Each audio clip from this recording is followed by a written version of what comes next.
पर वो दिखाई कहां दे रहा है? उस घड़े में। अब दूसरा घड़ा ले लो और दूसरे घड़े में भी पानी भरो, तो उसमें भी देखोगे तो चंद्रमा उसमें भी नजर आएगा। तीसरे में देखोगे तो चंद्रमा उसमें भी नजर आएगा। चारों तरफ घड़े ही घड़े रख दो पानी भर करके, जिसमें जाकर के देखोगे वहीं पर भी चंद्रमा नजर आएगा। अब कितने चंद्रमा हो गए जी? हजारों चंद्रमा हो गए ना, पर है तो एक ही वो। तो ऐसे ही वह परमात्मा अनेक रूपाय विष्णवे प्रभ विष्णवे, अनेक रूपों में आता है। और फिर यदि घड़े को हम फोड़ देंगे, घड़ा फूट जाएगा, पानी फैल जाएगा, तो वो घड़े का चंद्रमा कहाँ गया ये बताओ। अब उसी चंद्रमा में जाकर के मिल गया चंद्रमा वो एक। इसी प्रकार से हमारे अंदर भी जो जीवात्मा विराजमान है ना भैया, ये सब जीवात्मा जो है वो सब प्रभु का स्वरूप है। जगत जननी माँ की कृपा से घड़े में हम बैठ जाते हैं, पर ये घड़ा जब टूट जाएगा तो हमको निकलना ही पड़ेगा यहाँ से, और निकल करके उस चंद्रमा में जाकर के मिल जाएंगे, उस ईश्वर में मिल जाएंगे, उस तत्व में मिल जाएंगे हम। तो उसमें हम चाहे कितना ही प्रयास कर लेंगे पर रोक नहीं सकते उस चंद्रमा को। घड़े टूट रहा है और कोई आवे बोले इसमें जो चंद्रमा दिख रहा है उसको मैं पकड़ के मानूंगा, इसको जाने नहीं दूंगा उसको। अब घड़ा टूटेगा, पानी फैलेगा, चाहे लाख प्रयास कर लेना, उसको पैक बंद करने करके भी तोड़ देना, लेकिन वो चंद्रमा निकलेगा जो निकलेगा ही निकलेगा। इसलिए ज्ञान रखना चाहिए, इससे हमको संबल प्राप्त होता है, शास्त्रों से हमको शक्ति प्राप्त होती है। गए हैं, बहुत अच्छी बात है। इसे महिषासुर ने जो ही ब्रह्मा जी महाराज से प्रार्थना करी, बोले मैं कभी मरू ही नहीं। ब्रह्मा जी ने कहा रॉन्ग नंबर, गलत डायल नंबर लगाया तेने, मेरे पास नहीं करना चाहिए था इसका फोन। मतलब बोले हाँ, इस जो तूने वरदान मांगा है ना, मैं वरदान नहीं दे सकता ये। क्यों? क्योंकि जगदम्बा की कृपा से उनकी सृष्टि में जितने भी यहाँ पर जन्म लिया है वो सब मरते ही हैं, यहाँ तक कि मुझे भी मरना पड़ता है। और जो मरने वाला व्यक्ति है वह अजर अमर होने का वरदान कैसे दे सकता है? हमारे यहाँ पर शीतला माता का पूजन होता है, इसको बासोड़ा बोलते हैं। उस दिन बासी खाया जाता है, रात में बनाते हैं और फिर सवेरे माता जी का पूजन। बहुत पूरा गांव, पूरे शहर, इतनी बड़ी पूजा किसी देवी देवता की शायद पूजा होती हो। सारी महिलाएं, सारी कन्याएं जितनी भी होंगी वो सब पूजा करने जाएंगी, अलग अलग थाली में सब पूजा का सामान लेकर के, भोग प्रसादी लेकर के, और जहां शीतला माता का मंदिर है वो वहां जाएंगे। तो शीतला माता का वर्ष में, साल में एक ही बार पूजन होता है, तो साल भर तक छुट्टी उसकी। महाराज तो एक भक्त शीतला माता का परम भक्त था, वो रोज ही पूजा करता। तो लोग तो साल भर में एक बार करते हैं, मैं रोज ही करूंगा पूजा। और रोज पूजा करने के लिए जाता, तो एक दिन वो शीतला माता खुश हो गई और प्रसन्न होकर के कहने लगी, वत्स वरदान मांगो, मैं तुमसे बहुत प्रसन्न हो गई हूँ, क्या मांगना चाहते हो? तो वो कहने लगा, बोली माँ प्रसन्न हो गई हो आप मेरी पूजा से? बोले हाँ मैं खुश हो गई हूँ। तो बोले मैं ऐसा करो, एक वरदान दे दो। बोले वरदान क्या क्या चाहती हो वरदान में? बोले ऐसा है, मुझे घोड़ा दे दो एक, मुझे घोड़े पे बैठने का बहुत शौक है, मुझे एक घोड़ा दे दीजिए। तो शीतला माता ने अपना माथा पकड़ लिया, बोले तेने गलत जगह पे पूजा करी है। यदि घोड़े पर मैं तुझे घोड़ा दे सकती तो मैं खुद पहले घोड़े पे नहीं बैठ सकती थी क्या? क्योंकि मेरा वाहन है गधा, मैं गधे पे खुद बैठती हूँ, तो मैं घोड़ा कहाँ से लाऊंगी ये बता पहले। जो घोड़े पे बैठे उसकी तो पूजा कर जा करके। इसी प्रकार से ब्रह्मा जी महाराज ने ये कह दिया, बोले पूरी सृष्टि में जगत माता, जगत नियंता, जगदाधारिणी जो मातेश्वरी जगदम्बा है, उनकी सृष्टि में सबको मरना पड़ता है, मैं भी मरूंगा, तो मैं तुम्हें ये वरदान नहीं दे सकता, कोई और वरदान मांग लो। ये महिषासुर बोला ठीक है और वरदान मांग लूंगा। बड़ी चालाकी करी इसने और ये कहने लगा कि ऐसा करो पितामह, देवता और दानव माने राक्षस और मानव माने मनुष्य, इन तीनों में से कोई भी मुझे नहीं मार सके। न तो कोई देवता मार सके, न कोई राक्षस मारे, और न कोई मनुष्य मारे। किसी पुरुष से मेरी मृत्यु न हो गई। हाँ, यदि ब्रह्मा जी मुझे कोई मारे तो ऐसा है कोई स्त्री मुझे मार सकती है। इसने ये सोचा स्त्रियों में क्या दम होती है, अबला नारी मुझे क्या मार सकती है, हैं? उसमें कोई ताकत नहीं रहती, उसमें कोई शक्ति नहीं रहती। ब्रह्मा जी ने कहा बेटा तुझे चिंता मत कर, तू मरेगा ना तो किसी स्त्री से ही मरेगा, नहीं तो तुझे कोई मार नहीं सकता है। जा, मैंने तुझे वरदान दिया। ब्रह्मा जी ने वरदान देकर के ब्रह्मा जी तो चले गए। और महाराज ये महिषासुर के लिए जब ये पूछने लगे जन्मेजय, बोले महाराज ऐसा अजेय और अजर अमर होने वाला और ऐसा वरदान मांगने वाला ये महिषासुर किसका पुत्र था, ये कहां पर प्रकट हुआ, कहां पर इसने जन्म लिया, ये आप मुझे बताइए। तो श्री व्यास जी महाराज कहते हैं कि जन्मेजय, एक दनु नाम के एक राक्षस थे और उस दनु के रंभ और करंभ दो बेटा हुए। ये दोनों ही पुत्र थे। दानव श्रेष्ठ भूमंडल पर बहुत प्रसिद्ध हो गए थे। ये दोनों की दोनों ही संतानहीन, इनके कोई संतान नहीं हो पाई और संतान के लिए ये दोनों भाई तपस्या करने के लिए जंगल में निकल पड़े और इतनी कठोर तपस्या किया, इतना कठोर तपस्या किया महाराज। ये जो करंभ है, ये करंभ तो पानी में बैठ गया और पानी में बैठ करके और तपस्या करने लग गया है। और रंभ जो है पेड़ के नीचे महाराज आग जला करके तपस्या करने लग गया।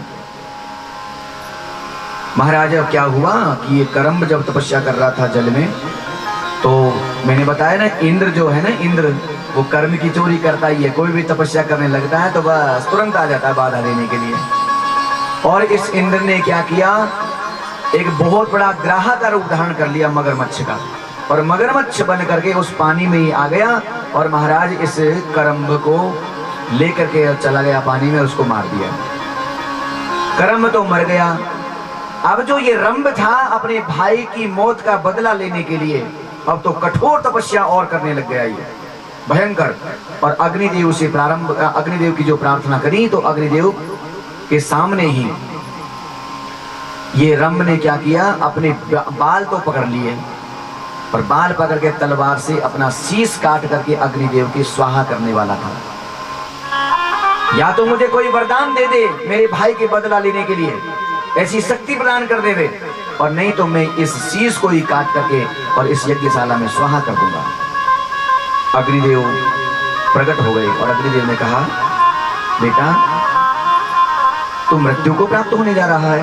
हाँ बिल्कुल मर जाऊंगा मैं। तुम अपना सिर काटना चाहते हो, तुम तो बड़े मूर्ख हो। आत्महत्या के बराबर कोई महापाप नहीं है, तुम जानते हो, इसलिए जीव को कभी आत्महत्या नहीं करनी चाहिए। बड़ी मुश्किल से ऐसा शरीर कोई बना नहीं सकता है। कोई विज्ञान बना देगा कि ऐसा शरीर कोई नहीं बनाएगा, कोई साइंटिस्ट कोई वैज्ञानिक नहीं बना सकता है जो मेरी परमात्मा ने, जो जगदम्बा ने हमारे शरीर को बना के दिया है। सर्जरी भी करेगा ना, ऊपर की चमड़ी को दूसरी को लगा देगा, लेकिन वैसी सुंदरता नहीं आएगी चाहे क्या लाख कोशिश कर लो, जो भगवती जगदम्बा ने प्राकृतिक सुंदरता जिसको जैसी दी है। महाराज तुम्हारे लिए ऐसा ठीक नहीं है आत्महत्या करना, ये दुस्साध्य कर्म है। इसे करने से तुम तैयार जो हो रहे हो, तुम्हारी दुर्गति हो जाएगी। महाराज अब ये तो बोला मैं मर ही जाऊंगा यदि तुम मुझे वरदान नहीं दोगे। तो बोलो क्या वरदान चाहते हो। तो ये कहने लगा मुझ पर आप यदि प्रसन्न यदि है ना, तो मुझे तीनों लोगों पर कोई भी मुझसे युद्ध करे और वह कोई जीत करके न चला जाए, बस ऐसा विनाशकारी पुत्र मुझे पैदा होना चाहिए। मुझे ऐसा पुत्र चाहिए बलवान जो तीनों लोगों को जीत ले। अग्निदेव ने कहा बोले ठीक है, मैंने तुमको ऐसा वरदान दिया, तुम्हारी अभिलाषा है वैसा ही तुम्हारा पुत्र होगा हे महाभाग। किंतु जब अब तक तुम मरने का विचार छोड़ देना, अब मरना मत पड़। बोले ठीक है नहीं मरूंगा। अब तो महाराज ये रंभ, इससे रंभ से भी ये कह दिया हे रंभ, जिस स्त्री पर तू मोहित भी यदि हो जाएगा ना, और मोहित होने के कारण यदि उससे विहार भी कर लेगा, तो उसी के जो पुत्र होगा वो महाबलशाली होगा। बस ये तुम्हें मैंने वरदान दिया। चाहे वो स्त्री जाति का हो, स्त्री कोई हो, चाहे कोई जानवर हो, चाहे पक्षी हो, चाहे कोई भी क्यों न हो। और ऐसा वरदान ये प्राप्त करके अग्निदेव तो वहां पर शांत हो गए और ये इतना प्रसन्न हो गया। महाराज ये रंभ जो ही आगे बढ़ता जंगल में भ्रमण करता हुआ मस्ती के साथ चल रहा था तो इसको एक महिषी नजर आ गई, भैंस नजर आ गई। और इतनी सुंदर थी ये भैंस भी, बड़ी सुंदर लग रही थी। और उस भैंस पर ये महिषासुर इतना मोहित हो गया महाराज, अब तो उसको प्राप्त करने के लिए उसके पीछे पीछे पीछे पीछे दौड़ने लगा है। देखा इस महिषी ने भी तो इस राजा को देखा कि वो भी मोहित हो गई और दोनों मोहित होने के कारण महाराज वन में ही इनका दोनों का विहार हो गया, गर्भवती हो गई है, विवाह कर लिया। अपनी पत्नी इस महिषी को साथ में लेकर के पाताल लोक को चला गया महिषासुर। तो वहां जाकर के देखा बड़े बड़े वहां पर भैंसे, और उन भैंसाओं से बचाने के लिए इस महिषी को, इस भैंस को बहुत अच्छी तरह से बंधन में रखा। चारों तरफ से इन सुरक्षा लगा दी नहीं, कोई मेरी पत्नी को देख नहीं लेवे। लेकिन एक इतना बड़ा बलवान वहां पर एक भैंसा था, वह भी उस सुंदर सी भैंस को देख करके बड़ा मोहित हो गया, उसके पीछे वो पड़ गया। महाराज अब तो ये बचाने के चक्कर में बड़ा भयंकर युद्ध होने लगा। मेरी रानी को ये मार देगा, मेरी रानी को ये ले जा रहा है। महाराज ये भी डर करके वहां से भागी और जंगलों में चलते चलते चलते चलते जा रही थी। इस दोनों की दोनों महिषासुर में और उस भैंसे में, दोनों में बड़ा भयंकर युद्ध हुआ। और जंगल में ही उस बलवान जो भैंसा पाताल लोक में रहता था उसने महाराज उसको रंभ को मार दिया, अपने सींगों से उसको पछाड़ दिया, उसके रक्त निकला और वो मर गया। रंभ के मरने के बाद वो महिषी, वो पत्नी उसकी बड़ी दुखी हुई। उसने सोचा कि अब मैं कैसे बचूं इस दुष्ट पापी से, मैं कहाँ जाऊं। वो भागती भागती जंगल में चलेगी और जंगल में दौड़ते दौड़ते दौड़ते दौड़ते और एक बटवृक्ष के नीचे जाकर के और खड़ी हो गई। वहां पर देखा कि वो चिल्ला रही है, रो रही है, मुझे कोई बचाओ, मुझे कोई बचाओ, मुझे कोई बचाओ, इस दुष्ट से कोई बचाओ। तो वहां पर यक्ष जो होते हैं देवता, उन यक्षों ने इनकी आवाज सुन लिया। लगता है कोई कोई हमको रक्षा के लिए पुकार रहा है। यक्ष आ गए और उन्हें पूछा, देवी तुम कौन हो और तुम यहाँ पर क्यों रो रही हो, क्या चक्कर है, क्या कारण है तुम्हारे रोने का। तो उसने बता दिया, ये भैंसा मेरे पीछे पड़ा हुआ है और मेरे पति देव को इसने दुष्ट ने मार दिया है, मैं गर्भवती हूँ, मेरे बालक की रक्षा करो, मेरी भी आप रक्षा कर दीजिए। तब तक तो वो भैंसा भी आ गया, यक्षों से भयंकर युद्ध होने लग गया। और उन यक्षों ने क्या किया, युद्ध में ही उस भैंसे को भी मार दिया अपनी ताकत से, बलवान से। ये भैंसी जो महिषी थी, इस महिषी ने विचार किया कि अब मैं क्या करूंगी जी करके, मेरा पति तो चला ही गया है, मेरे पति के शरीर के साथ ही मैं सती हो जाती हूँ। महाराज यक्षों ने बहुत रोका, वो तुम्हारे लिए ठीक नहीं है कि तुम्हारे गर्भ में बालक भी है, एक जीव नहीं बल्कि 2 जीवों की हिंसा हो जाएगी, इसलिए अपने बच्चे को तुम बचाने की कोशिश करो। देवी ऐसा न करो, ये बहुत बड़ा प्रतापशाली राजा होगा, इससे तुम मरो मत। लेकिन कष्ट इतना था कि जो अपने पति की जो चिता लगाई और उसी चिता में ही जाकर के जबरदस्ती यक्षों से छूट करके वो महिषी जाकर के बैठ गई। धधकती हुई आग में जो ही गई महाराज, वो जो ही अग्नि जलने लगी तो उसी अग्नि में से ही वो महाबली महिष चिता के मध्य में से ही प्रकट हो गया। और उनके साथ में अन्य शरीर धारण करके वह पुत्र प्रेमी जो रंभ था उनका पति, वह भी प्रकट हो गया। इस प्रकार से रक्त बीज और महाबलशाली महिषासुर का यहाँ पर जन्म हुआ है, चिता में से जन्म हुआ इनका महिषासुर का। राजन ये महिषासुर बड़ा पराक्रमी हुआ, रक्त बीज भी इनके यहाँ पर उत्पन्न हुए। महिषासुर देवताओं, दानव और मनुष्यों से अवध्य हो गया था, क्योंकि वरदान इसने मांग रखा था कि मैं किसी से भी न मरूं। ही राजन, वरदान पाने के बाद में ये अभिमान युक्त ये महिषासुर, ये दानव राज्य प्राप्त करके संपूर्ण जगत को अपने अधीन इसने कर लिया था। और इतना ही नहीं, अब तो अपने दूतों को भेज करके और स्वर्ग में भेज दिया, और स्वर्ग में जाकर के कह देना, इंद्र इस स्वर्ग तो तुम तुरंत खाली कर दो, क्योंकि इस स्वर्ग पर भी मेरा ही अधिकार है। महाराज दूतों ने जाकर के और तो इंद्र आदि देवताओं से कहा तो बड़े दुखी हुए, वो निकले नहीं। तो महिषासुर ने अपने बल प्रताप से युद्ध करके और सब देवताओं को स्वर्ग से खदेड़ दिया, भगा दिया और स्वर्ग पर भी आक्रमण कर दिया। देवता लोग बड़े दुखी हुए और देवताओं ने सोचा कि हमारे अब रहने की कहीं पर भी तो जगह नहीं है, अब हम कहाँ जाएंगे, हम किस जगह पर रहेंगे। महाराज अब तो ये महिषासुर ने सबको घेर लिया है, पाताल लोक का भी राजा बन गया, धरती का तो राजा था ही था और स्वर्ग पर भी आक्रमण कर दिया। तीनों के तीनों लोगों को अपना इसने मान लिया। सूत जी महाराज कहते हैं, हे शौनकादिक ऋषियों, इन देवताओं ने बस केवल एक ही सहारा था कि आपको हमको सहारा देने वाली थी एक जगदम्बा मातेश्वरी ही है। हे माँ, हे भगवती, अब तुम ही हमारे ऊपर कृपा करो, इस महिषासुर दुष्ट से, पापी से हमारी रक्षा करिए, हमारा सब कुछ हरण कर लिया है। महाराज भगवती जगदम्बा का आयुष प्राप्त हुआ, आशीर्वाद प्राप्त हुआ है। और उस समय पर जगदम्बा मातेश्वरी ने कहा, आकाशवाणी के द्वारा तुम चिंता न करो, मैं इस दुष्ट का, पापी का वध करूंगी, अवश्य करूंगी, तुम किसी प्रकार की चिंता मत करो। महाराज इसने अब तो देवी मैया वहां पर प्रकट हुई है, देवी मैया की प्रार्थना करने से, और देवी मैया ने इतना अट्टहास किया है, बहुत ही जोरदार, और उस अट्टहास के कारण महाराज सब के सब महिषासुर के जितने भी दैत्य थे वो सब घायल होने लग गए। महिषासुर ने कहा, बोले ये इतनी आवाज कर रही है। तो दूतों ने जाकर कहा, बोले महाराज एक बहुत ही सुंदर कन्या है और वह शेर पर सवार होकर के आ रही है, पता नहीं वह कौन है, आपके वो लायक है, इसलिए आप बलशाली हो और बहुत ताकतवर भी हो, त्रिलोक के राजा हो आप, स्वर्ग के भी, धरती के भी, पाताल के भी, इसलिए आप ऐसा करो, उनको ले आओ और उनके साथ में आप विवाह कर लीजिए। महिषासुर ने एक दूत को भेजा, सेवक तुम जाओ। कहाँ? वो एक देवी जंगल में आई बताई और उससे जाकर के कहो, एक महिषासुर नाम के बहुत प्रतापशाली राजा हैं, तुम उनके साथ में विवाह कर लो।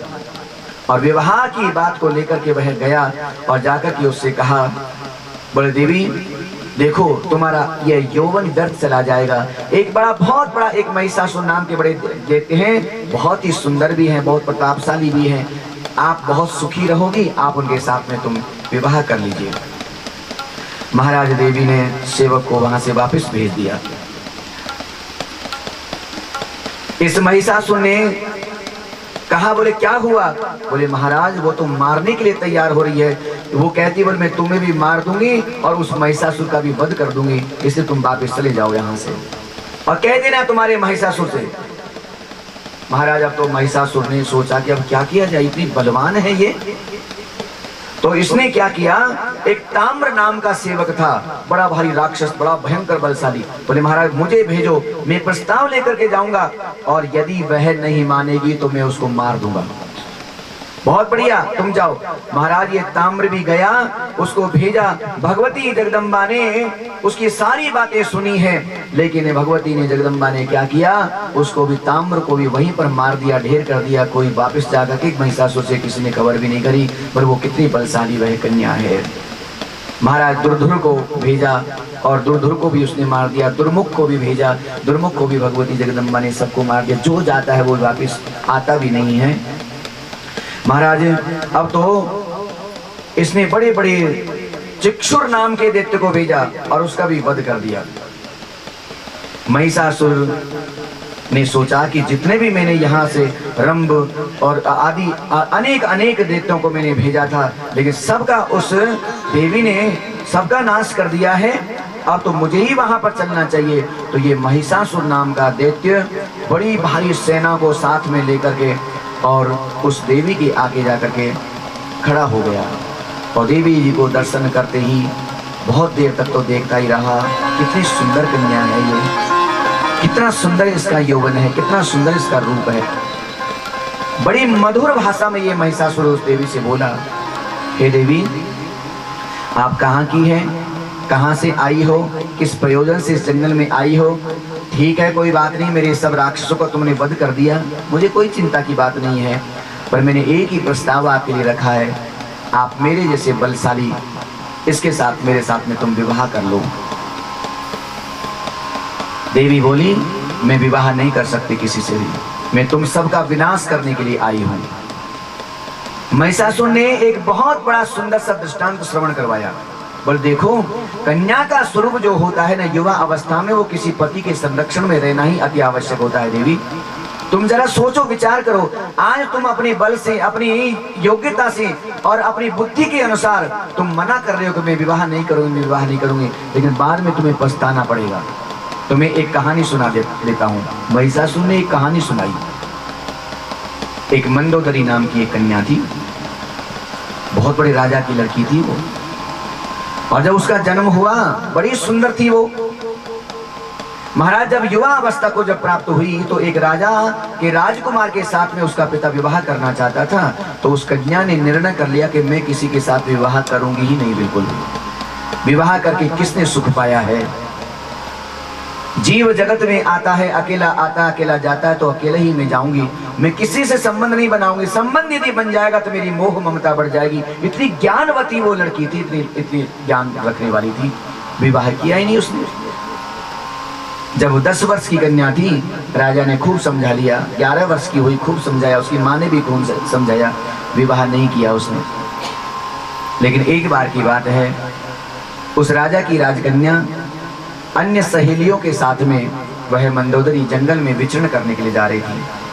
और विचरण करते करते और भ्रमण करती हुई एक बगीचे में पहुंच गई। और उस बगीचे में जिस राजकुमार के साथ में विवाह होना था, उस राजकुमार का भी वहीं पर आना हुआ।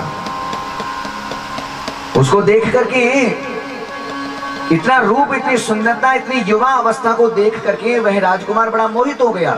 और ये किसकी है ये कन्या, ये मेरी समझ में नहीं आता, मुझे पूछना चाहिए। तो राजकुमारी की सहेलियों से पूछा, ये कौन की बच्ची है, कौन, इसका क्या नाम है, सब कुछ बता दिया है। इससे कहो मेरा जैसा राजकुमार किसी तुमको नहीं मिल सकता है, तुम मेरे साथ विवाह कर लो। कन्या ने कहा, मैंने तो प्रण ले रखा है बचपन से ही, मैं विवाह नहीं कर सकती। महाराज अब तो वापस चली आई अपने राजमहलों में। राजकुमार भी चला गया। लेकिन कुछ दिन के बाद में उसकी एक छोटी बहन थी, उस छोटी बहन का विवाह होने लगा। पिता ने बहुत आनंद से अपनी छोटी लड़की का विवाह संपन्न करवा रहे थे। तो वहां पर नाच गान बजाना, जो भी सब रीति रिवाज जो हो रहे थे, और वह कन्या देखने लगी है। तो उस कन्या के मन में भी उस दृश्य को देख करके मन में ये विचार आ गया कि मुझे भी विवाह कर लेना चाहिए था। कामनाएं कब प्रकट हो जाए कोई भरोसा नहीं होता है, ये इंद्रियां बड़ी प्रबल होती है। और उस छोटी सी बहन की शादी होने के बाद में उसको तो विदा कर दिया। और फिर वह राजकुमारी अपने पिता से कहने लगी, पिताजी मेरा भी आप विवाह कर दीजिए। राजा ने कहा, बोले ठीक है, चलो, प्रसन्नता का विषय है कि मैं तुम्हारा विवाह कर देता हूँ। असमय में विवाह करना था। महाराज एक ऐसे राजकुमार के साथ में विवाह कर दिया। और विवाह करके वह राजकुमार अपने घर लेके चला गया। लेकिन वह राजकुमार किसी अन्य कन्याओं के से साथ व्यभिचारी बनकर के व्यभिचार कर रहा था। ये दासियों ने, उनकी सहेलियों ने देख लिया। सहेलियों ने कहा, हे महारानी जी, जरा विचार करो, तुम्हारे पतिदेव जो है ना, तुमने विवाह तो किया है, लेकिन ये तो व्यभिचारी है, ये तो दूसरी स्त्रियों के पास में जाता है, इसलिए तुम्हारे साथ रहने लायक नहीं है ये। उसने विचार किया कि नहीं, मुझे विश्वास नहीं है ऐसा, क्योंकि मुझे वचन दिया था विवाह के समय पर ही कि मैं तुम्हारा ही हूँ, तुम्हारा ही होकर के रहूंगा। लेकिन आज मैं खुद अपनी आंखों से देखूंगा।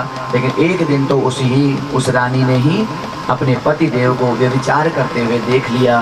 महाराज इतनी रोई, छाती पीट करके मेरा जीवन बेकार हो गया, मेरा जीवन तो धिक्कार है। मेरे पिता बहुत अच्छे राजा के राजकुमार के साथ में मेरा विवाह करना चाहते थे, लेकिन मेरी कितनी मति मारी गई थी, मैंने उनके साथ विवाह नहीं किया और इस दुष्ट पापी के साथ में मैंने विवाह किया। अब मैं इसे की पत्नी बनने लायक नहीं। वो रहने लग गई और पूरा की पूरा जीवन दुख में निकाल दिया है। ये महिषासुर ने ये कहानी सुनाई और ये महिषासुर कह रहा है, हे देवी, इसलिए तुम भी अब ये बातें छोड़ो। तुम्हारी नादानी मुझे पता है, तुम नादान हो, अभी तुम्हारी ज्यादा उम्र नहीं है, पर मैं तुम्हें समझा रहा हूं, आगे तुम्हें पछताना पड़ेगा। यदि अयोग्य वर के साथ में तुम्हारा विवाह यदि हो जाएगा ना, तो जीवन तुम्हारा बेकार चला जाएगा। तुमको रोते रोते ही पूरी जिंदगी निकालनी पड़ेगी। इसलिए मेरा जैसा योग्य वर तुम्हें बार बार नहीं मिलेगा। कितना बड़ा पहलवान हूँ, कितना बलवान हूँ, हाँ, कितना संपत्तिवान हूँ, मैं अजय हूँ, अजर अमर हूँ, कोई मुझे मार नहीं सकता है इस संसार में। मैंने ब्रह्मा जी की तपस्या करके कितनी ताकत मैंने प्राप्त किया है, तुम नहीं जानती मेरे बल को। इतना कहा तो माँ जगदम्बा बड़ी प्रसन्न हुई और मुस्कुराती हुई बोली, अरे दुष्ट पापी, तू मुझे जो कहानी सुनाना चाह रहा है ना, ये कहानी सुनने के लिए मैं नहीं आई हूँ, मैं तेरे वध करने के लिए आई हूँ। और यदि तू मुझे विवाह करना चाहता है ना, तो अपना बल दिखा, पहले अपनी ताकत दिखा, तेरे में कितनी ताकत है। इस महिषासुर ने सोचा, तुम कोमलांगी हो, तुम्हारे अंग इतने कोमल है, मैं तुम्हारा वध कैसे करूंगा, तुमसे युद्ध कैसे करूंगा। हे देवी, मेरी बात मान लो, मैं हाथ जोड़ करके मैं तुम्हारी शरण में आया हूं, और तुम जो है मेरे से विवाह कर लीजिए। तुम्हारे से युद्ध करना ठीक नहीं है। हाँ, बराबर का कोई पहलवान हो, बराबर का कोई बलवान हो, उससे युद्ध करना चाहिए। और तुम जैसी अबला नारी, और वह भी इतनी सुंदर, जरा सा यदि धूप की किरण भी चेहरे पे पड़ जाती है तो उससे ही तुम्हारे पसीने की बूंदें आपके चेहरे पर छा गई है। अब बताओ, इतना कष्ट तुम सहन नहीं कर पाती हो, धूप का कष्ट सहन नहीं कर पाती हो, तो ऐसे युद्ध का कष्ट कैसे सहन कर पाओगी। भगवती जगदम्बा ने कहा, तू बातें मत बना, तू यदि बल दिखाना चाहता है तो पहले युद्ध कर मेरे से। ठीक है, यदि तुम नहीं मानती हो तो युद्ध करो। महाराज धीरे धीरे धीरे धीरे करके वह मजाक में ही, हंसी मजाक में ही वह बाण मारने लगा है। बोले, संभालो मेरे बाणों को। जगदम्बा माँ भवानी ने सिर पर सवार होकर के और उन बाणों को ऐसे सहज में ही हाथों से पकड़ लेती और उनको दोनों हाथों से तोड़ करके नीचे डाल देती। असंख्य बाणों की बरसात करने लगा ये महिषासुर। तो अपनी सेना को याद कर लिया और महाराज असंख्य सेना में, और जो सेनापति लोग आए, सेना वाले लोग आए, वो भी बाण मारने लगे हैं। और जगदम्बा ने सबका विनाश करना शुरू कर दिया है। और उस सेना को देखा तो जगदम्बा ने भी अनेक रूप धारण कर लिए। कहीं चंडिका प्रकट हो गई, कहीं अंबिका भवानी प्रकट हो गई, कहीं गौरी जी प्रकट हो गई है, कहीं वैष्णवी प्रकट हो गई है। और सब ने अलग अलग शस्त्रों को ले लेकर के उस सेना से वहां भयंकर युद्ध करने लगी है जगदम्बा। महाराज अब तो ये महिषासुर कभी भैंसे का रूप धारण कर करके आ जाता था और महाराज जगदम्बा माँ भवानी के शेर पर कूद पड़ता, तो भगवान ने क्या, भगवती जगदम्बा ने शेर को भी छोड़ दिया। बोले, जाओ दिखाओ अपना तमाशा तुम भी। वह शेर भी उस भैंसे से लड़ने लगा और भैंसा जब रोने लगा, चिल्लाने लगा, तड़पने लगा, उसको जब फाड़ना चाहा तो उसमें से भी वो महाराज वो भैंसा की भी महाराज तुरंत भागा भागा गया और वो महिषासुर का रूप धारण करके फिर धनुष्मान हाथ में ले लिए, तलवार ले लिए, ढाल ले लिए, बड़े बड़े शस्त्र भयंकर ले लिए। इतना भयंकर युद्ध होने लगा महिषासुर का देवी मैया से। सारी सेना को खत्म कर दिया, अक्षुणी सेना साथ में लेकर के जो आए थे। और अब तो देवता लोगों ने देखा, हे माँ जगदम्बा, हे माँ भवानी, अब तुम कब तक इन दुष्ट से खेल करती रहोगे। अब जल्दी से तुम इनका वध कर दो, जल्दी से वध कर दो आप। माँ भगवती जगदम्बा ने कहा, महिषासुर अब तू यदि युद्ध ही चाहता तो अब आजा मेरे सामने। अब तो सब सेनाओं को छोड़ करके और ये महिषासुर तुरंत गया है और भगवती जगदम्बा पर ऐसे टूट पड़ा है सब शस्त्रों को लेकर के। लेकिन भगवती जगदम्बा ने क्या किया, अपनी तलवार से और उनका वध करने के लिए जो ही उठाई है, भयंकर युद्ध होता रहा, इतना युद्ध होता रहा, बड़ा बल दिखाता रहा ये। और बल दिखाते दिखाते देवता लोग तो पुष्पों की वृष्टि करने लगे हैं। और उसी समय पर भगवती जगदम्बा ने इस महिषासुर का वध कर दिया। बोलो जगदम्बे मैया की जय, महिषासुर मर्दिनी मैया की जय।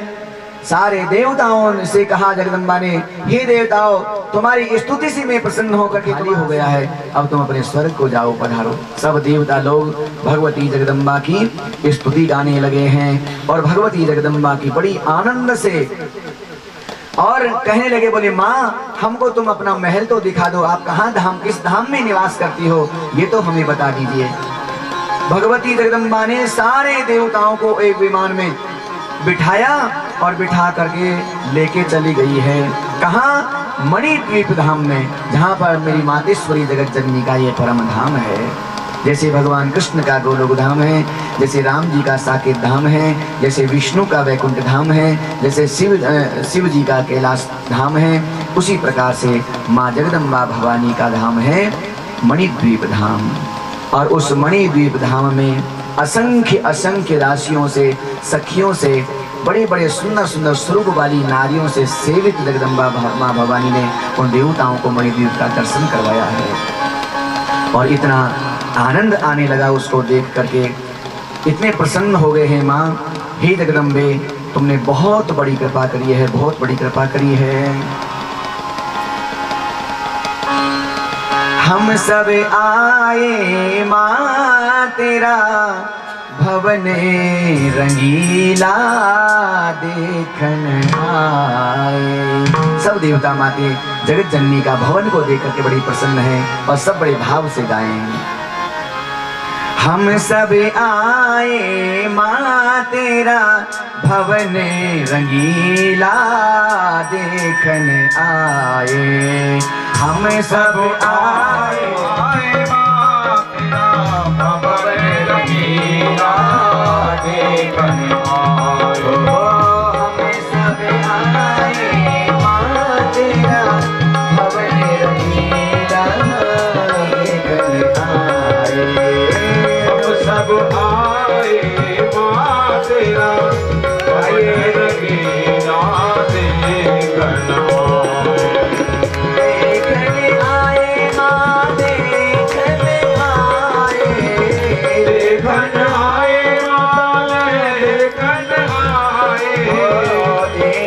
आए माँ देखन आए। देखन आए माँ देखन आए। हम सब आए माँ तेरा भवन रंगीला देखन आए। हम सब आए माँ तेरा भवन रंगीला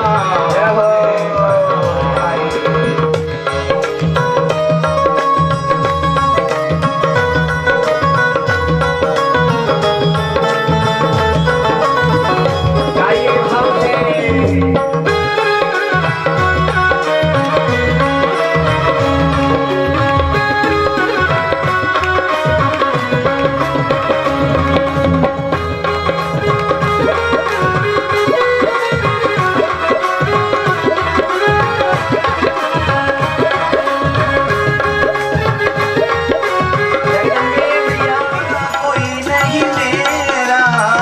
सब जग देखा कोई नहीं मेरा। सब जग देखा कोई नहीं मेरा। सब जग देखा मैया कोई नहीं मेरा। शरण पड़ा ए माँ तेरा भवन रंगीला देखन आए। शरण पड़ा ए माँ तेरा भवन रंगीला देखन आए। हम सब आए माँ तेरा भवन रंगीला देखन देखन आए। सब आए माँ तेरा भवन रंगीला हम सब आए माँ तेरा भवन रंगीला देखन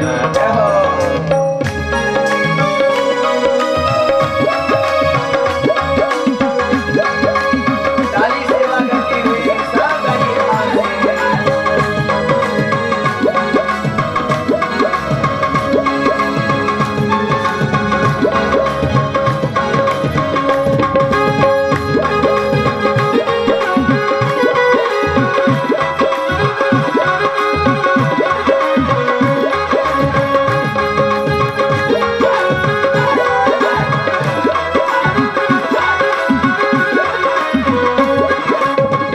ऊंचे पर्वत भवन रंगीला तेरा। ऊंचे पर्वत भवन रंगीला तेरा। ऊंचे पर्वत भवन रंगीला।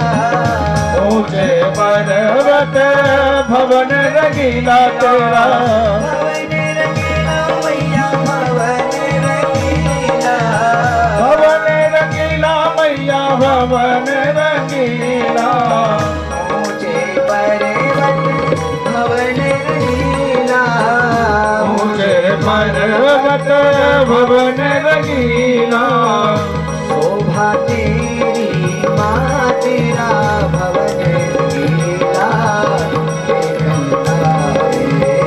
शोभा तेरी माँ तेरा भवन रंगीला देखन आए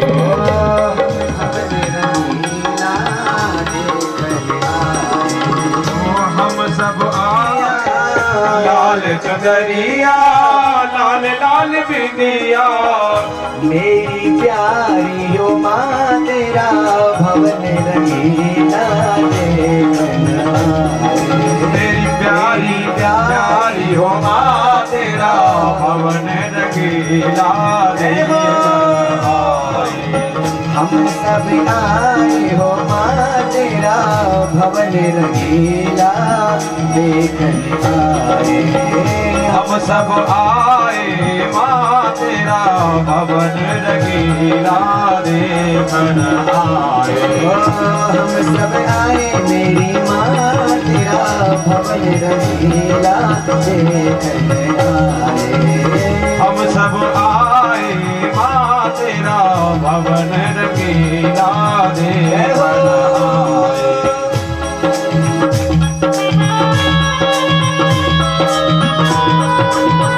अम्बे मैया की जय हो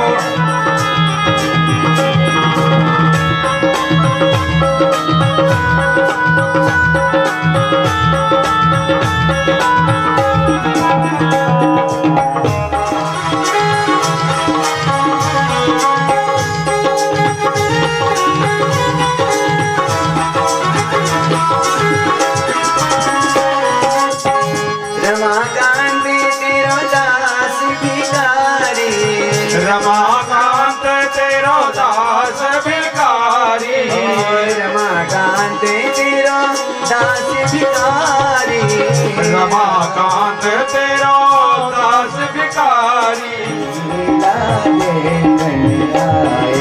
अरे गोद में ले लो मेरी माँ तेरा भवन रंगीला देखन आए गोदी में ले लो मेरी माँ तेरा भवन रंगीला अब गोद में ले लो मेरी माँ तेरा भवन रंगीला देखन आए हम सब आए मेरी माँ तेरा भवन रंगीला देखन आए हम सब आए मेरी माँ तेरा भवन रंगीला देखन आए हम सब आए प्यारी माँ तेरा भवन रंगीला देखन आए हम सब आए मेरी माँ तेरा भवन रंगीला देखन आए हम सब आए मेरी माँ तेरा भवन रंगीला देखन आए अरे हम सब आए मेरी माँ तेरा भवन रंगीला देखन जगदम्बे मैया की जय मत बोलना कोई भी बोलो जगदम्बे मैया की अब थोड़ा सा धीरे से बोलना ठीक है ना अब हम समझे 5वां दिन हो गया अब जाके समझ में आई हमको अब शुरू से कहने लग जाते हैं कि भाई धीरे धीरे बोलो थोड़ा सा तो अपने आप जोर से बोलते सब बड़ी कृपा है माँ भगवती जगदम्बा की सारे देवी देवताओं ने भगवती जगदम्बा की बहुत सुंदर मणि जो धाम है उसका दर्शन किया है बहुत सुंदर महलों का दर्शन किया और अब कहा निशुंभ नाम के बहुत बड़े दैत्य थे दोनों भाई थे उनका भी भगवती जगदम्बा ने वध किया है शुंभ निशुंभ भी बड़े प्रतापशाली राजा थे बड़े प्रतापशाली महाराज इन शुंभ निशुंभ ने भी भगवती जगदम्बा से विवाह करने के लिए ही याचना करी लेकिन जगदम्बा भवानी ने उनको भी मौत के घाट उतार कर सुम्ब सुम्ब को भी भगवती ने मार दिया, मुक्त कर दिया। और भगवती जिसके ऊपर कृपा करती है, भगवती मारती नहीं है, भगवती तारती है। उनके मारने में भी तारण है।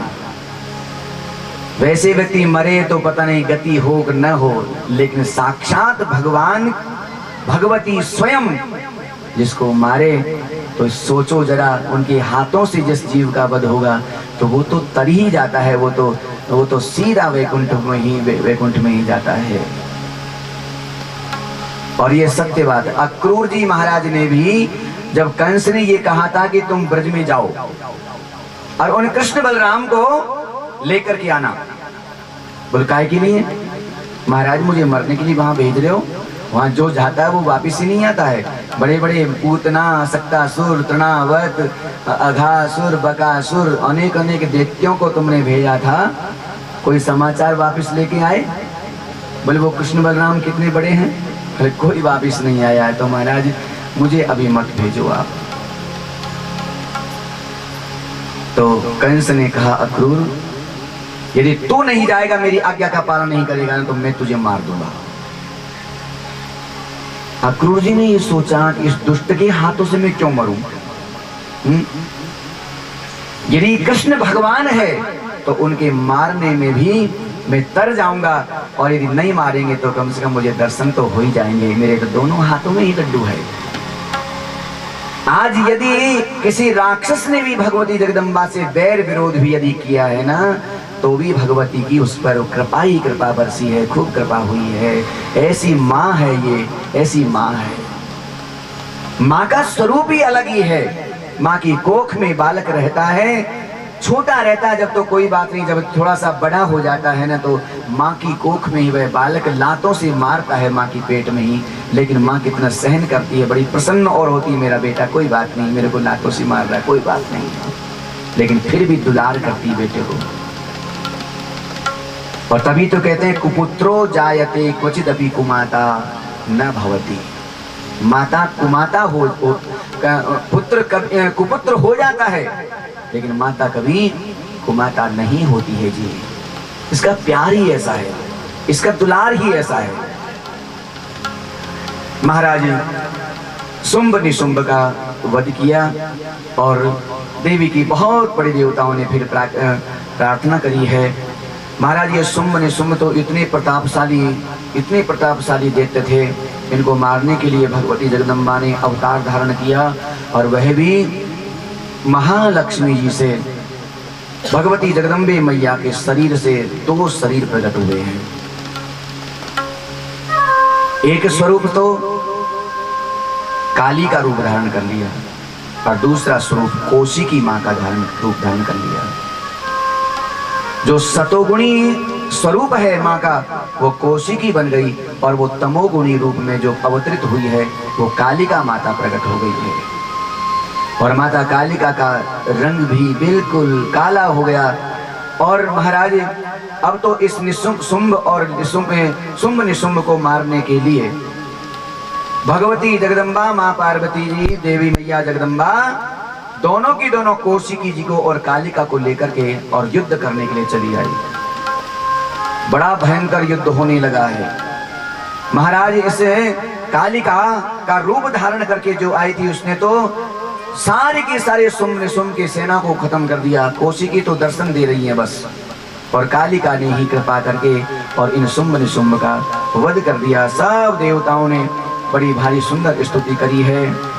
महाराज एक धूम्रलोचन नाम का भी दैत्य आया, उस धूम्रलोचन का भी मैया भगवती जगदम्बा काली ने उनका भी वध कर दिया। एक हुंकार लगाई है, उस हुंकार से वह धूम्रलोचन में मर गया। महाराज धूम्रलोचन के बाद में चंड मुंड नाम के राक्षस, ये सब इनकी गैंग थी पूरी की पूरी। दूसरे चंड मुंड आ गए और चंड मुंड को भी भेजा। भगवती जगदम्बा काली माता ने चंड मुंड का भी वध कर दिया है। महाराज इस शुंभ के पास में एक दैत्य और था जिसका नाम था रक्त बीज, और इस रक्त बीज का यह वरदान था कि तू मरेगा, तुम्हारे रक्त से जो भी बूंद नीचे धरती पे गिर जाएगी तो उतना ही वैसा की वैसा ही दूसरा प्रकट हो जाएगा। असंख्य जितने भी बूंद गिरेगी, एक बूंद गिरेगी तो एक, दो बूंद गिरेगी तो दो, ऐसे तेरे जैसे राक्षस अनेक पैदा हो जाएंगे। महाराज ये रक्त बीज भी युद्ध करने के लिए चला आया और ये रक्त बीज इतने असंख्य रूप में धारण कर लिया, क्योंकि ये जब बाण मारती भगवती जगदम्बा तो इसके रक्त जो निकलता, धरती पर जो गिरता, वही एक रक्त बीज दूसरा प्रकट हो जाता था। रक्त का ही बीज प्रकट हो जाता था। वो इतने असंख्य सेना प्रकट हो गई रक्त बीज की। तो अब तो भगवती कौशिकी जी ने, जगदम्बा माता ने कृपा करी और उन्होंने कालिका माता से कहा, है कालिका जी अब आप ऐसा करो, ये जितने भी रक्त बीज पैदा हो गए हैं ना, मैं तो इनको मारूंगी और तुम खप्पर लेकर के तुम तैयार रहना और इनका जो रक्त जो निकलेगा ना, उस सारे रक्त को तुम पीती रहना, तुम अपना पेट भरो। महाराज कालिका ने इतना भयंकर रूप धारण कर लिया तो खप्पर लेकर के, और जिस रक्त बीज पर ही भगवती जगदम्बा उनको तलवार से मारती है, जरा सा एक बाण भी मारती है तो उससे एक भी बूंद भी यदि गिरती है ना, तुरंत खप्पर आगे कर लेती है। कितनी तीव्रता से भगवती ने ये नृत्य किया होगा। असंख्य असंख्य रक्त बीजों के वध के समय एक बूंद नीचे नहीं गिरने दिया। कौन कर सकता है ऐसा काम, बताइए जरा। एक जरा सा एक गिलास पानी यदि हम किसी बोतल में भरेंगे तो वो पानी भी बाहर गिरने का भय रहता है, लेकिन यहाँ पर असंख्य असंख्य लोग हैं सेना में, रक्त बीज दिखाई दे रहे हैं और भगवती उनका विनाश कर रही है। एक का खून पी रही है, दूसरे का, तीसरे का, चौथे का। ये आज ऐसी लीला हुई है जिस प्रकार से भगवान कृष्ण ने महारास लीला के समय पे किया होगा। वहां असंख्य गोपियों के मध्य में भगवान श्री कृष्ण ने रासलीला जो रचाई थी, नृत्य जो किया था, तो भगवान अकेले हैं, पर अकेले ही उस गोलाकार मंडल में, गोपी मंडल में इतना तीव्र गति से नृत्य किया था कि गोपियां सब अपने आप में सोचने लगी कि भगवान कृष्ण मेरे पास ही है, दूसरे के पास तो जाते ही नहीं है। कितने तीव्र गति से दौड़ रहे होंगे भगवान उस समय पर। ऐसे ही माँ कालिका मातेश्वरी जगदम्बा ने रक्त बीज के जो रक्त निकलता है, जो बूंदें गिरती है, उसी को खप्पर में ले ले करके पी रही है माँ। जीव निकाल कर कितना क्रोध हो रहा है मातेश्वरी को। महाराज अब तो इतना और इसने रक्त बीज को जो नष्ट किया है भगवती जगदम्बा ने, भगवान शिव भी आए वहां पर और शिव से भी भगवान कृष्ण ने कहा, श्री भगवती जगदम्बा ने कहा, बोले तुम जाओ और इस शुंभ से कह देना यदि तू मरना चाहता है ना तो युद्ध को बंद कर दे, और नहीं तो तू अब मरने को तैयार हो जा।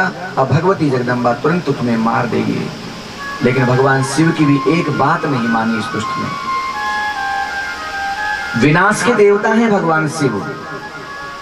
ये त्रिदेव जो प्रकट हुए हैं भगवती जगदम्बा के शरीर से, उनकी कृपा से, उनके संकल्प के माध्यम से, तो जन्म देने के लिए तो ब्रह्मा जी को नियुक्त किया है और पालन पोषण करने के लिए भगवान विष्णु को प्रकट किया है, और संहार करने के लिए संहार के देवता श्री शिव भगवान, श्री रुद्र भगवान है। इसे रुद्र भगवान का भी सहारा लिया है। ये शिव तुम जाओ और इनको यदि बचाना चाहते हो तो बचा लो। तो भगवान शिव की भी एक बात इसे रक्त बीज ने नहीं मानी, तो अब तो भयंकर युद्ध हुआ। भगवान शिव ने कहा प्रभु इसको मारना ही ठीक है। भगवती जगदम्बा को इतना भयंकर युद्ध क्रोध आया और उस क्रोध में ही इस रक्त बीज का भी वध कर दिया है, और उसके बाद में शुंभ ने शुंभ का भी वध कर दिया। इस प्रकार से शुंभ ने शुंभ की लीला को विश्राम दे करके और कालिका माता महाराज देवी मैया कौशिकी माँ के पास में जाके बैठ गई, और जगदम्बा मैया ने बड़ी प्रसन्नता से सब देवताओं को प्रसन्न करके उनको अपने अपने लोगों को भेज दिया। सबने दुंदुभियां का निनाद किया है।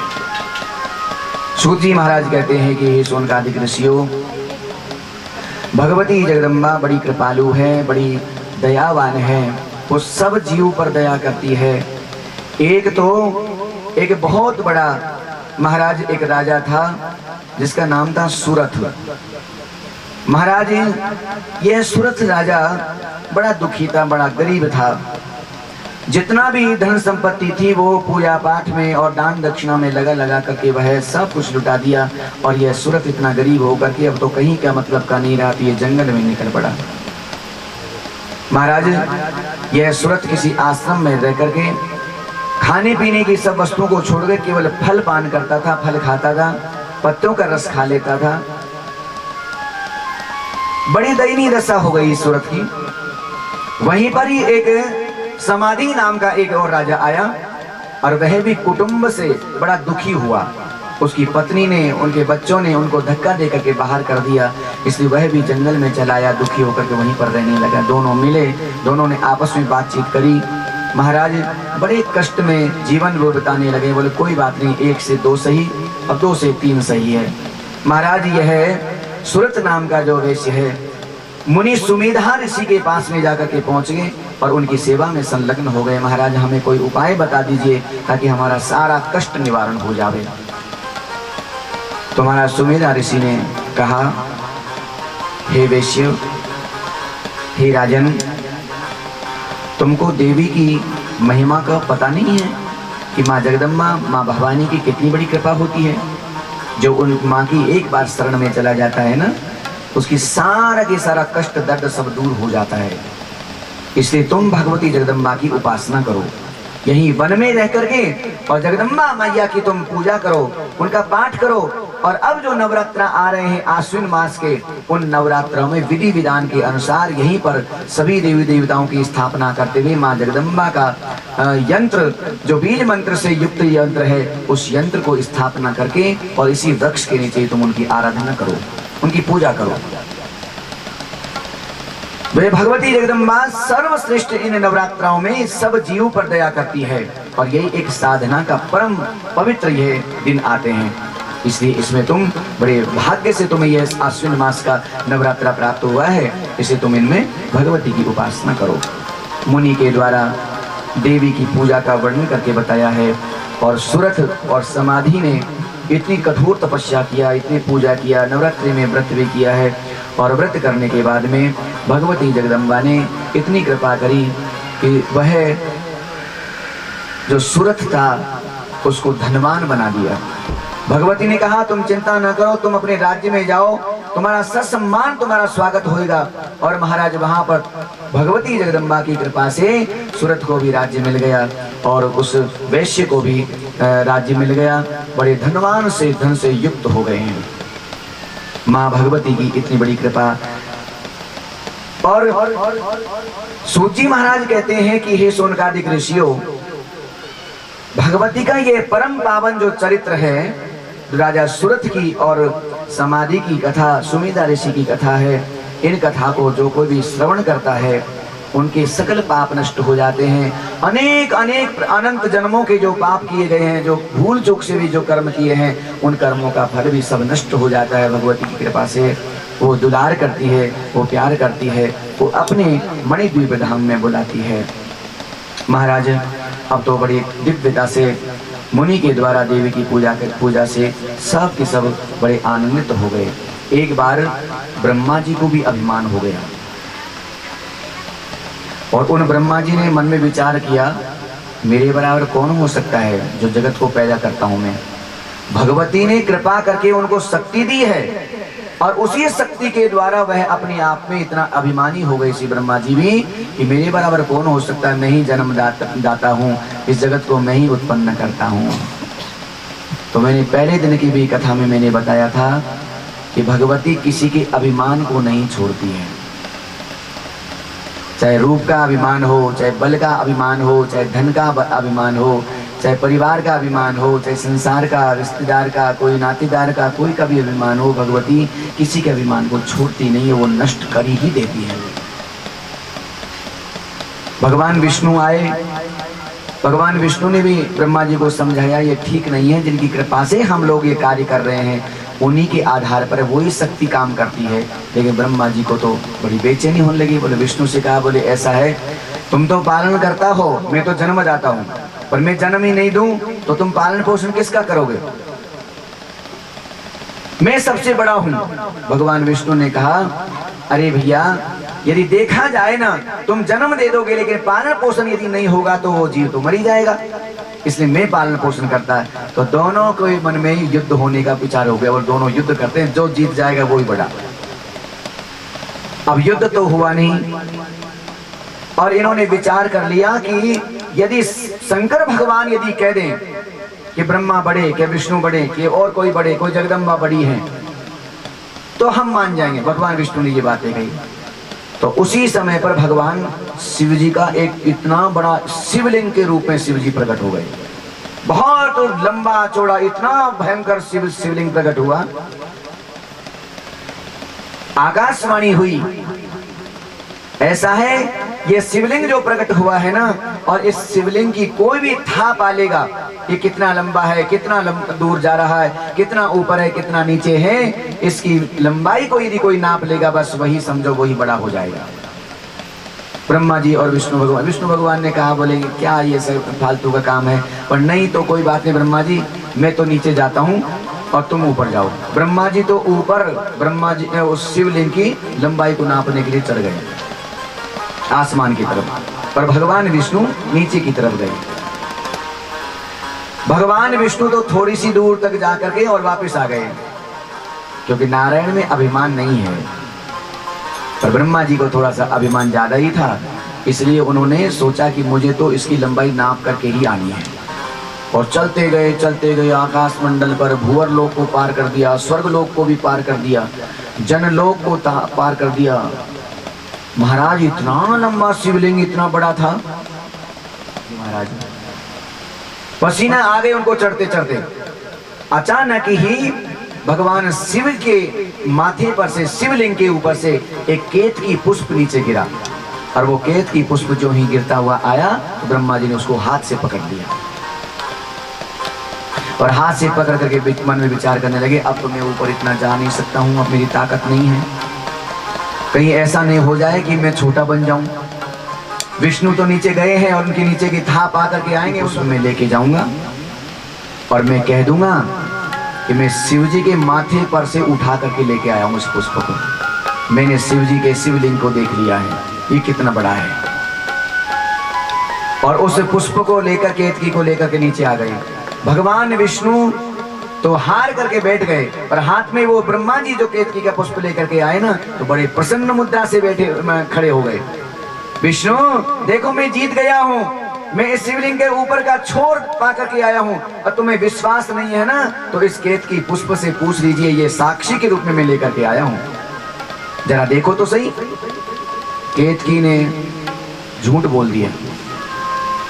ब्रह्मा जी ने कहा, केतकी सारी सृष्टि में मैं ही सबसे बड़ा जगत पिता हूँ, और तुम जो है ना मैं जैसा कहूँ वैसे बोलना, और बोल देना कि हाँ ब्रह्मा जी वहीं से लेकर के आए फूल को।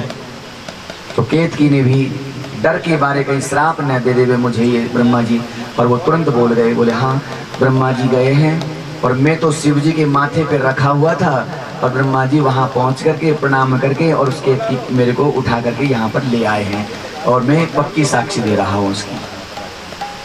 अब तो विष्णु भगवान तो बड़े अधीर हो गए, बोले कोई बात नहीं ब्रह्मा जी, आप बड़े सही और मैं छोटा सही, मैं आपको प्रणाम कर लेता हूँ। और जो प्रणाम करने के लिए भगवान नारायण नीचे झुके, तो उसी समय पर भगवान शंकर जी शिवलिंग में से प्रकट हो गए। ये असत्य भाषण है, असत्य भाषण है ये केतकी पुष्प मेरे सिर पर से गिरा हुआ था, और ब्रह्मा जी ने अपने आप अपने हाथों में लिया था। अरे केतकी, तेने ब्रह्मा जी को सम्मान देने के लिए और तुझे सम्मान प्राप्त करने के लिए तेने झूठ बोला है ना, तो आज से केतकी मैं तुझे श्राप देता हूँ कि मेरी पूजा में तेरी सेवा नहीं लगेगी, सारे पुष्प मेरी सेवा में आ जाएंगे, लेकिन केतकी तू मेरी सेवा में नहीं आ पाएगा। केतकी को श्राप दे दिया, और उसी समय पर जगदम्बा भवानी भी प्रकट हो गई, और जगदम्बा ने कहा, कौन बड़ा है कौन छोटा है ये तो मैं ही जानती हूँ ब्रह्मा, तुम्हें पता नहीं है मैंने तुमको प्रकट किया है, नारायण को भी मैंने प्रकट किया, शिव को भी मैंने प्रकट किया है, मैं सबकी जगत धात्री हूँ। और हे ब्रह्मा, तुमने जो है ना इन चारों मुखों से तुमने झूठ बोली है। पहले ब्रह्मा जी के 5 मुख थे, और आज भगवती जगदम्बा ने कृपा किया, बोले जिस सिर से तुमने झूठ बोला है ना महाराज, बस उस सिर को मैं काट के रख दूंगी। तो भगवती जगदम्बा ने 5वें सिर को काट दिया, 4 मुख हो गए ब्रह्मा जी के, तब से ही चतुर्मुख ब्रह्मा कहलाए हैं। बोलो जगदम्बे मैया की जय। जगदम्बे माँ का प्रभाव सर्वत्र है, त्रिलोकी में नहीं बल्कि 14 भुवनों में सुमंडित हो रहा है। ऐसी जगदम्बा माँ भवानी की चरणों में मन को लगाते हुए, और अब कथा को यहीं पर विराम देंगे, और भगवती का कुछ नाम सुमरण करते हुए विश्राम करेंगे, फिर आरती करेंगे भगवती का।